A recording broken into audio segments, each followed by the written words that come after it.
Ever feel like you're on that treadmill, working hard but going nowhere? Mm-hmm.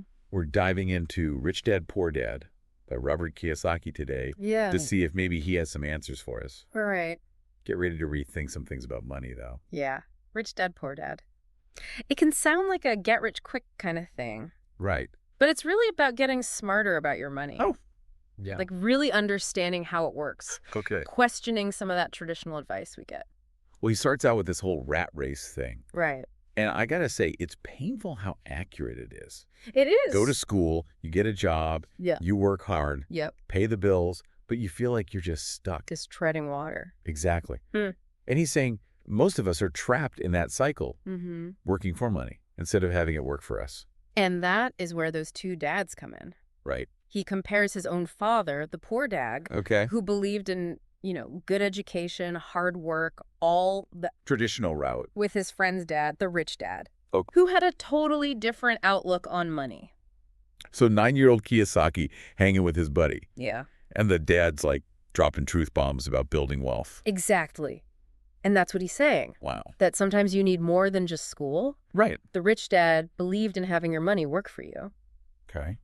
building assets that generate income, Yeah. not just trading time for a paycheck. Instead of being stuck in that. Right? Does that resonate? Totally. I mean, I think we all. Yeah, breaking free from that. Exactly. One of the simplest but most powerful ideas Yes.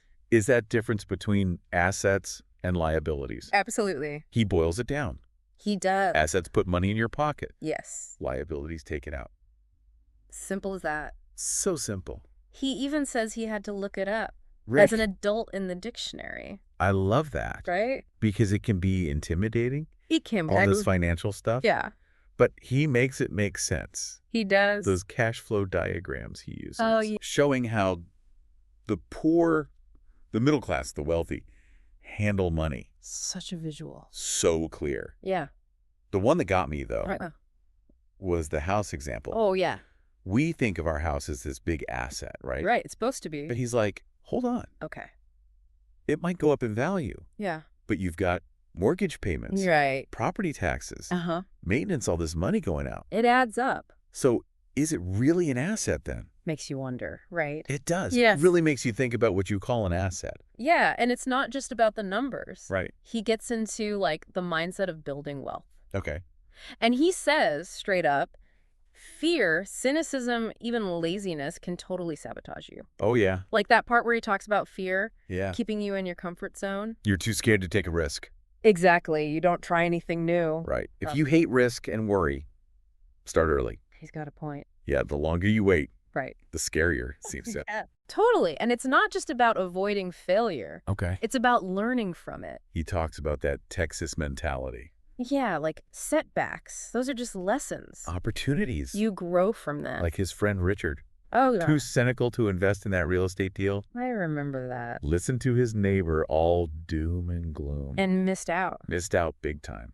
That cynicism can really blind you. It's so true. And who you surround yourself with matters. Big time. People who challenge you. Yeah. Open your mind to new things. Not the ones holding you back. Exactly. You're the average of the 5 people you spend the most time with. Right. Find those mentors, those advisors The ones who are already where you want to be. who've done it Exactly. and never stop learning. Right. He's all about investing in your financial education. Books, seminars. All of it. Keep learning. Become financially fluent. Yes. So you can make your money work for you. Exactly. I love that story about the dad in the car. Oh, yeah, his friend's son. Yeah. Wanted to buy a car. Instead of just giving him the money, Yeah. he gave him a little to invest. Smart. Double it, he said. What a lesson. He learned way more than just buying a car. For sure. Investing, delayed gratification. Compound growth, all of that. Powerful stuff. It'll stick with them. Yeah, but then he goes even further. Okay. Give it first, he says. Oh, no. If you want something, give it first. Yeah, it's not what you'd expect. So easy to think when I have more, then I'll give. Right, you want to hold on to what you've got. But he's saying, no. Flip the script. Interesting. Generosity can actually lead to more wealth. You're talking about abundance. Right. Not scarcity. There's enough out there. And giving opens up opportunities. It's like that ripple effect. He even says giving is a big part of his own success. It's a powerful idea. It really is. And it all comes back to taking control. Of your own financial future. Rich dad, poor dad. It's more than just investing. Great It's thought. about questioning everything and making your own way.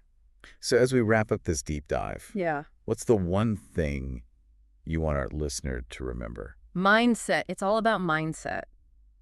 He says money's just an idea. If you want to change your money, Yeah. you got to change your thinking, Love that. challenge those old beliefs, be open to new things. He gives us a lot to think about, that's for sure. He does. So one last thought before we go. Okay. Inspired by that whole giving thing, Yeah. what could you give today Mm-hmm. that might actually help you financially down the line? I like that. Maybe you share your knowledge Right, mentor someone. or donate to a cause. Give back. You never know what might come back around. That's a good note to end on. It is. Thanks for joining us on this deep dive into Rich Dad, Poor Dad. Absolutely. Keep learning, keep growing, and keep questioning.